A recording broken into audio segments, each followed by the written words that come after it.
the Two Guys, One Shaker Cup podcast, hosted by Joshua Shaw and Ryan Buckeye. Welcome back inside Two Guys, One Shaker Cup podcast. Back to our roots today on the show. I'm excited about this because we haven't had an opportunity to really discuss A versus B, that we've done in the early beginnings, which is like moons ago, I guess, at this point. But one of the categories we're going to talk about today is a category that we've actually talked about, I think, extensively in the past. And one category is, I guess, I don't necessarily call it new, but I think it's becoming more popularized by bigger brands playing in that space. And Josh Shaw is probably an avid user of both. Josh Shaw is a CBD user for all his joint pain from being so old. And because he's so old, he's taking these beauty products. And by beauty products, I mean this Nutricosmetics products, is what you call it, and I think what the category is called, are this dietary supplement, this pill, this cap, this powder that is meant to help you age appropriately, whether it be collagen, whether it be something like Lonnie New has, what is theirs? Balance, I believe, is theirs. Yeah. And then, Ghost has Ghost Glow. And I think a lot of brands are looking at that now and saying, like, hey, look at the popularity of Lonnie New. Look at the popularity of Ghost Glow. Like, maybe we should play there because I think people might be coming around to it. So it's an interesting conversation because I think the one that's been, I would say it's been proven because it's carried everywhere is CBD, even though I don't necessarily believe in it myself, and I don't know your stance on that, but it's still being sold like crazy.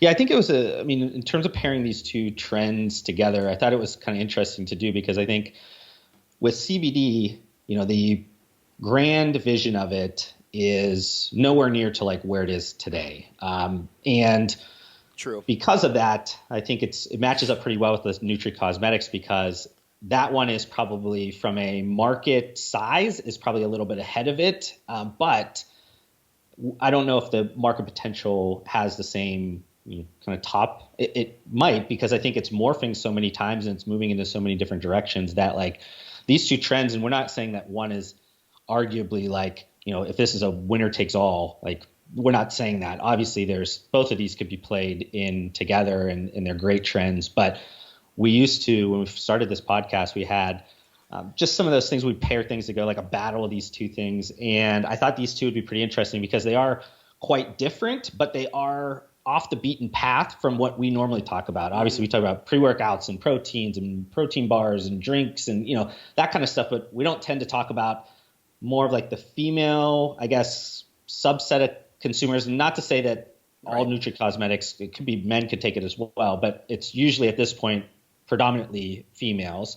And then the CBD is probably more towards like overall wellness than it would be considered like a performance ingredient. So I thought these would be kind of interesting to play in because it takes us a little bit outside of our normal focus on the podcast and gets us to think about, where could this all go? I think there's some things with market and retailing and things that seem to be kind of forming this path that might make sense. And hopefully we can kind of like help clear some of that smoke and people can see it. They're both drastically different, I think, too. I mean, yeah, you kind of touched on that, but let's take CBD first, right? I think in both these categories, there's still a massive misunderstanding of what they are, or maybe not enough knowledge around them. Like people hear CBD, they think marijuana. I think that's traditionally, and then it calls into question, okay, does it have THC? Well, no, but now is CBD legal? Is it not legal? Can I sell it? Can I put it in drinks? I mean, there's all these questions around it, but every sports nutrition store you go into, even I went into one today, and there's just a big sign that says CBD sold here, right?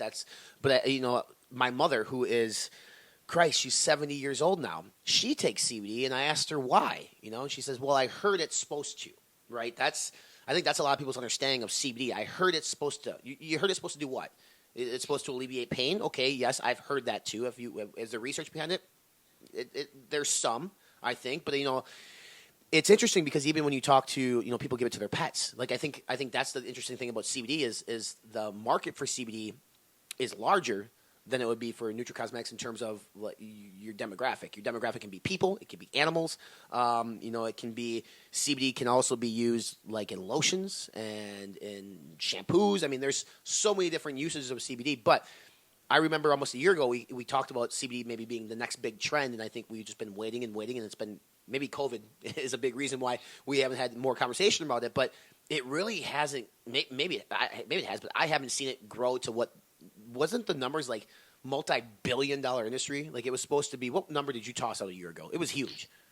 I think it was close to like 40 billion over the next 5 or 6 years. And to your point, I think COVID affected it, but I think it's hit it in two different ways. One that's probably unexpected. Because of COVID, a lot of like the governmental offices started to kind of like wean out in terms of just some of them were working from home, some of them couldn't do their normal jobs, and some of those things hurt the regulatory process. So like CBD is still not in the like legality standpoint. It's not legal from a federal level to sell as a dietary supplement, even though the actual enforcement of it is super low, so you don't really have to worry about it. But if you're thinking about this as like, can retailers at the most largest level carry and CPG brands put this in like food additives or beverage additives to the level in which we expect it to be? You can't, because that domino hasn't fell yet. That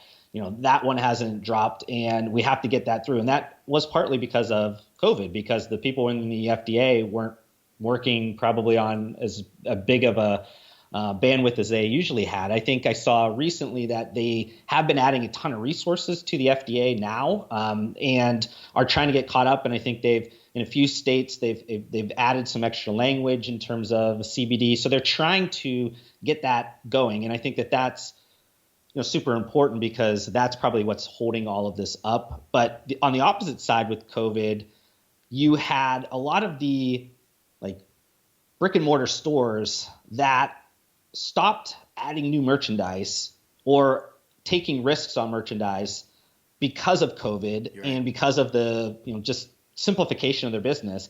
And a lot of that moved online, which has always been the biggest channel for CBD. So it kind of worked in their favor in terms of the market, but it didn't give you those like huge sales channels where people are maybe just like stumbling along and they're in a certain section and they see CBD and they've heard CBD and they trial it. Like, you're not getting those people that are just doing that because of COVID. So I think it hit it in two directions. But there's other things going on probably with CBD. But I think that, to your point, COVID did do a lot of things to CBD specifically. I always find it interesting because CBD, the 3-letter acronym, is seen differently than hemp. And it should, right? There's hemp lotions, which are completely legal. And then CBD is kind of like this misunderstood stepchild or stepbrother to hemp. And, you said that CPG companies, let's be real, CPG companies are trialing CBD in products. I think Pepsi or something like big CBD, they're either trademarking names, they're R&Ding with it. It just hasn't been for sale. I think maybe the biggest brand that we know that we we don't work with, but that we talk about is Bang, right? They use Conoblast in their Stoke, which is technically a CBD, right? Like, I believe it's technically a CBD. It's a hemp oil. I believe the website calls it a CBD. I don't fully understand it, so if I'm wrong, correct me, Josh, or listeners can correct me, but there's a big marijuana leaf right on the can. And, but that's not to like throw them under the bus, because there is a cereal from Nature's Path made from hemp that also has a hemp leaf. Nature's Path is a children's brand of cereal that has a hemp leaf on it. So, when we start talking about like the legality of things, like we can point at other products in big CPG and say, well, what about this? Like, why? Granted, it's not CBD, it's hemp, but like, is it cool to throw a marijuana leaf on a box that's meant for children on a children's cereal? I don't necessarily think it is, but I think you're absolutely right. And I think one other thing we need to talk about is like the legality, right? It's not technically legal. Does that change and shift to presidency being now a Democrat in office? Granted, he doesn't have majority in Congress per se, but like, they're an advocate for legalizing marijuana. They're an advocate for being more liberal. So does that new leadership in Washington help tip the trend of CBD to the point where it can finally reach the potential that it was? I think that's a big question mark, because if the Biden administration says, or they decide and they push through a bill or pass whatever needs to get passed, I don't know how that works, but they say, yep, go ahead Pepsi, yep, go ahead Coke, and now we see it, maybe CBD becomes a $40 billion industry like we think. It definitely does, and I think it's a bigger kind of conversation around cannabis over just CBD. And I think it's important, we've mentioned this before on some of like the illicit drug side of things, is that especially marijuana, they as a whole, like the U.S. as a whole, is flipped in terms of how they think about it. Over 50%, I think it was maybe in 2018, it finally flipped. Over 50% of Americans said that it should be legalized. And it's taken a while to get to that point. And I think in this last election a few weeks ago was every single state that had it on its ballot got approved, every single one of them. So I think it's at this point where like Americans are saying what they want, like just legalize it. It's fine. Just go with it. And I think because of Democrats being a lot more loose in terms of their thoughts on that, I think if it goes in that direction, it'll probably get up there where we can vote on it from an American side, and I think it might work out well. Now with CBD, I think it's more a question around like the FDA regulations in terms of trying to just get that language in there.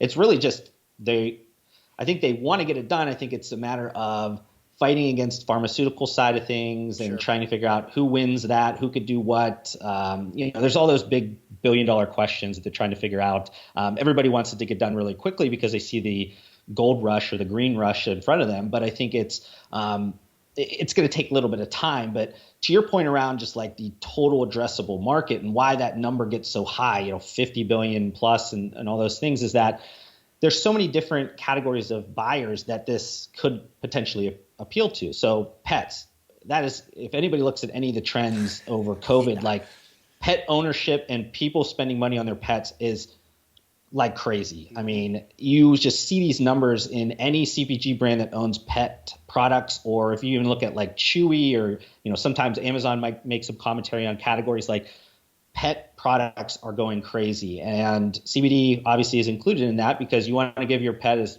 whatever luxuries in life that they need. And then going into just like the human consumption of it, it's not just the like stoner vibe that like people think it is, or just like young people. You said your grandma takes it.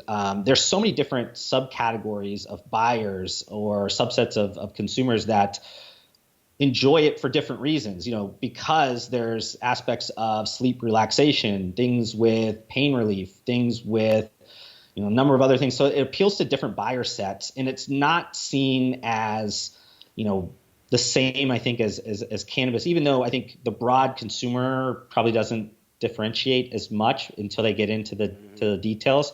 But you made a point around like not believing in it. I think that where it maybe becomes more, I guess, useful is when you're thinking about it in more like the broad spectrum or like having the other constituents in there. I think those things, there's synergistic approaches to it. So it's not necessarily like, I don't like CBD as a whole, just 100%. I think it needs those other things. Just like if you were to take leucine and pull everything else out, like, is it better than just taking a protein shake with all the amino acids? Right. No, you want to take all the amino acids. I think that's better. So I think there's that play where like people are trying to strip out all of the other constituents because that could pull drug test issues and things like that. But then that waters down or takes away some of the benefits of the product. So I think it's one of these things where the trend as a whole is really at a stopping point only because there's this wall that can't be moved right now. You know what I mean? It's like, but I think it's going to be a matter of it's going to be everywhere. I think we talked about this before. It's kind of like it's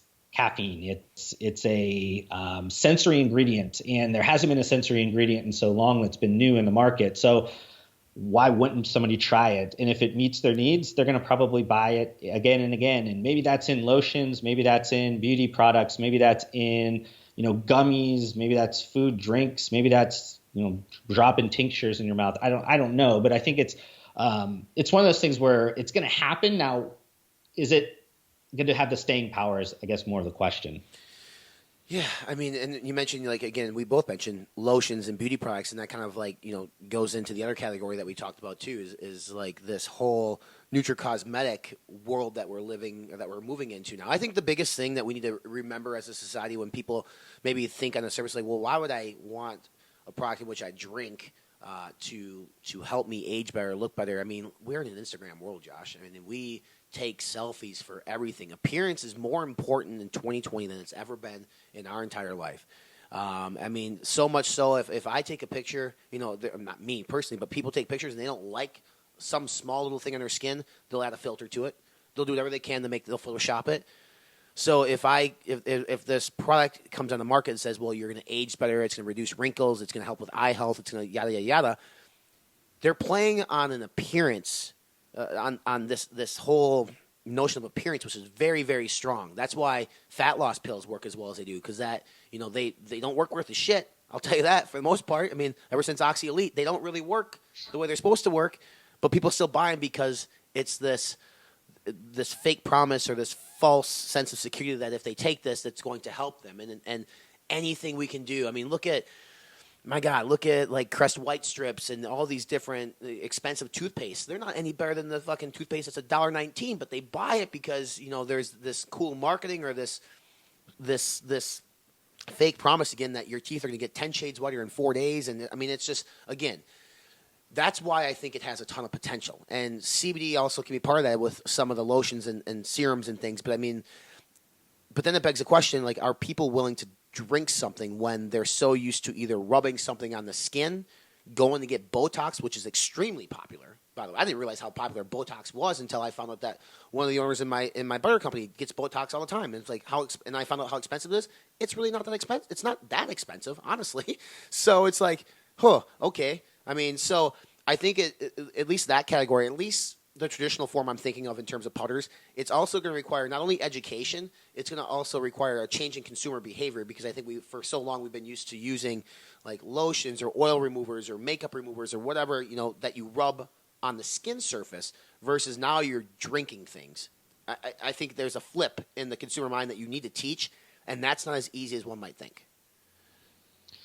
Yeah, the trend, I think, really, if you boil it down to like the simplest terminology, you think about, like, for the longest time since a man and woman have been together, the thought of like the fountain of youth has always been there. It's like people think about there's these secrets, and those secrets change over time. But I think there's always that grasping of like, can I look younger? Can I look better? And to your point about social media, that has been an accelerant in all this because of people looking and constantly putting a camera in front of their face. But there's levels, I think, to where that goes. It's like, will you go the full level to like plastic surgery? Obviously, plastic surgery has become less and less of this like scary thing. You're seeing more and more men and women getting whatever done. And it's not where you hear something and you're like, oh my God. Now it's like, oh, I know a dozen people that have that, or, whatever. It's not that big of a deal. But a lot of people won't go to that level. That's kind of scary, syringes and anesthesia. And I don't want to go into all that stuff. And it's like, then you try to think like, what else do we have available? And maybe that is like the pharmaceutical side of things. Okay, well, maybe I don't feel comfortable even taking those types of things. And then you get into more like natural or some of those ingredients that could be considered more natural and nutraceutical type ingredients, and you go, all right, what's available to me that is different? I've used all the different serums and creams and all that kind of stuff, but if I put all this kind of stuff, I put lipstick on a pig, am I actually helping myself? Like, is there something internally that I need to like fix? Is that diet? Is that obviously all the things we talk about? Those things can help, but there's also certain ingredients that you don't get maybe in your diet or your nutrition that, if it had in a larger supply in your body, could help maybe regulate some of your hormones or help certain hair or skin look better or grow more or whatever that is. And I think that those things maybe were not talked about all that often, and now are starting to become like a very like huge deal. And I think there's always been like the hair, skin, and nails products, like the pills that have always been in the vitamin section. But I think what kind of shifted a lot of this is when collagen kind of came on board, and people started to not think of it as like a waste product. Like, cause think about it, when we started sports nutrition, like that was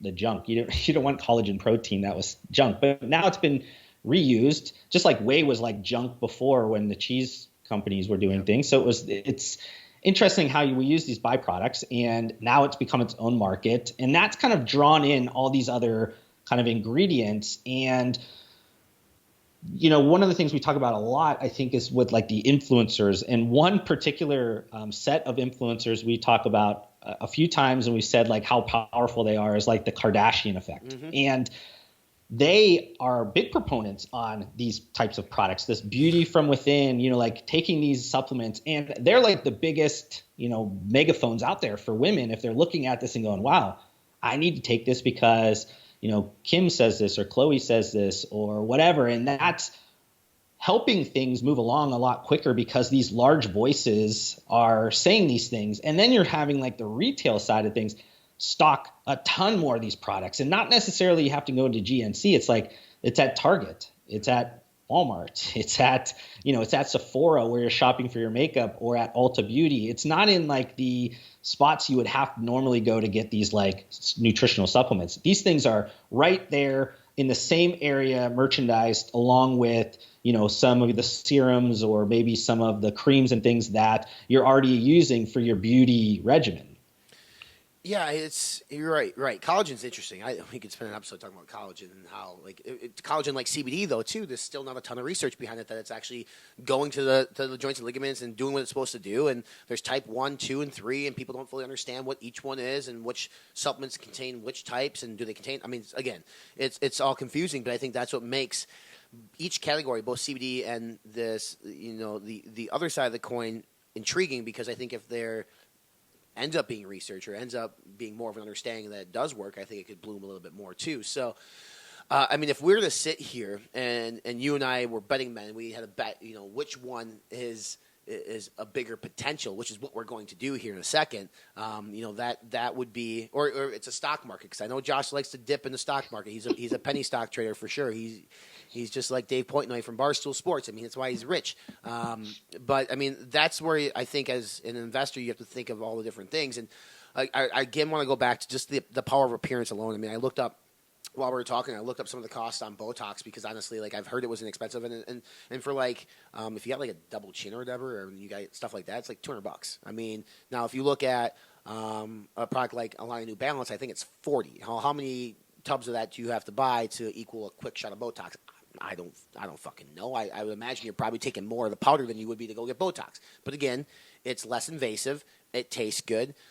So I think there's a lot there, but also like, I've been in these beauty stores before, and I see what some of these creams retail for, and I'm like, holy shit. So for somebody to spend $40 on a powdered product, whether it be collagen, whether it be Ghost Glow or whatever, I mean, it's not far-fetched. I mean, people will go to the deepest depths of the earth and spend as much money as they can if it gives them this little promise or guarantee that you're going to look better after using this product, because who doesn't want to look better? I mean, Josh believes in it so much he slips it into his girlfriend's drink every single day because he wants her to look young and like she's 18. I get it, Josh. I get it. I don't know if it's been working. I guess we could ask her, but I mean, it really is. And I think anytime you can develop a product that plays on that appearance set, I mean, you're probably going to develop something that could potentially be successful if marketed correctly. But I also, to that point, you mentioned the Kardashians. They kind of come from that place. So, like, if Kim or Chloe or whatever the other girls' names are come out with a product, it's probably going to sell like gangbusters because they are the brand. And then you look at a brand, we'll say Ghost. Now, Ghost did it, I think, smartly, because it said that this product was requested by their influence, by like their Ghost family, who is consisted of a lot of beautiful women, right? So I think they spun it the right way, which is probably exactly why they made the product anyway. But if you just come out with a beauty product and you don't have a story, like if Redcon comes out with a beauty product, I don't know if it does well, because there's not, I don't think there's like that backstory to it. But like, the Kardashians, for sure, that could do extremely well. So I think the right person with the right message and the right product could do extremely well. So with that said, Josh, you're investing the entire sheet of marijuana grass behind your head right now. Where is it going? I think I'm still going CBD. I think it's mostly because there's so many different opportunities for it. And though if you look at the market just as today, people will say, well, there's high price points and all that stuff gets washed away when the Cokes, the Pepsis, the Mondeleases, those all start to create products. It starts to go into like little small dosages of this at the lowest levels. And I think that because you're going to have the biggest players in the world working with these ingredients, they're going to make it work one way or another. And that market's going to grow exponentially. But that's going to be a very hard market for people to win at the level of the highest point, because you're going to get the scraps. The scraps are going to be great, but you're never going to be the biggest, baddest dog in that race. Now, on the flip side, with like the Nutricosmetics side, you can argue that the Revlons and those types of companies eventually we'll start to get into or acquire some of those names and kind of move that in that direction. But you have a better chance of carving out, I think, strong companies, $250, $500 million companies in that space, because you're not going to have to compete against these massive companies, and you're going to have a high price point. To your point, like if you could create premium level products that work really well in that category, you could do extremely well. And I don't think there's going to be people that ever beat you down, because the beauty industry and the cosmetic industry does have an established core of products that are premium and are luxury. Mm-hmm. So you can position your products in there and nobody's going to say race to the bottom, race to the bottom, race to the bottom, because there's already brands that work really well within those spaces. You just have to present yourself and have that product that meets that, and people keep coming back to it, and maybe not even be all that great. Because I think some of these like $100 serums and things, like they're not any better, like you said, than a $2 or $3 one or whatever when you do these blind studies. But it's all marketing, it's all whatever. So, I'm going CBD because I think it's just a bigger opportunity. But there's the other side of it. I think if you want to play that game, I think there's probably a better chance that you're going to be a bigger, a bigger fish in a bigger pond. Makes total sense. I think the thing with CBD too, I guess you could argue it's also the bigger risk, because we don't fully have the legality figured out yet. So for whatever reason, if that doesn't tip the trend to where it's supposed to go, now your investment might be shit. But to your point, I still think CBD is probably the better bet, and it's all for the reasons that you just explained too. But there's just more usages for it. Obviously, like we mentioned, pet food and pets and lotions. And when I was at General Mills, we were looking at putting it into a protein bar. We were looking at cereal. Like, we were actively doing that 2-3 years ago. And there's formulas and there's things ready to go tomorrow in all these companies, including General Mills, once the legality thing figures itself out. Because once it does, and it will, I think it will, boom. And but that, to your point, then now, unless you're like a predominant CBD supplier and you're supplying CBD to the General Mills, to the Pepsis of the world, it might be hard, because everybody and their brother's going to come out with a CBD oil, and how do you differentiate yourself from one on the street? Now you're just a multi-level marketing company, basically, with a sticker on the bottle. But to the flip side, again, Josh said everything I wanted to say. Like, you probably have better potential as a company to make more money in the Nutricosmetics space, because you can kind of put your stake in the sand and be somebody, and not sort of just fall to the wayside or be in a category of just a ton of different wannabe players. So it's really, as an investor, if I want to return my investment, I'm going to probably invest in CBD and say return as an entire category. But if I want to start a business, I'm probably starting a business that's going to be in the Nutricosmetics space, because I feel like there's still not a lot, especially on the powder side of things. And there's like Vital Proteins who've done very well in collagen, but overall, collagen is still kind of misunderstood. Like Josh and I were talking about, if you can do a good job of telling that story in that space, I think you can be a lot more successful as a business than you would be on the CBD side of things. Yeah, no, I totally agree. I think that's a good differentiation between like investment over like business opportunity. Yeah. Because the business opportunity on the CBD side, maybe it's the old adage of like the gold rush. Who won? Was it the people that bought the gold mines, or was it the one selling the shovels and the picks and those types of things? Maybe it's on the supply side than it is on the brand side, because when the biggest companies in the world get involved, that's going to be a different ball game. And to your point, every single one of them are ready. It's just they can't do it because of the risk that their whole other business, from a federal level, would have to absorb, and it's not worth it right now. No, not right now. Maybe post-COVID, if that ever happens. There's not ever going to be post-COVID, but like once they figure this shit out and we are able to return to what we would believe is a new normal, we'll see what happens. So it'll be interesting. I like this topic, and I think it's cool, because I know I spend a lot of time on Nutricosmetics talking about more along the lines of these new age products that are coming out, but like collagen and stuff like that have been around for a while now, and there's a good market for it. And the Vital Proteins, were they just acquired?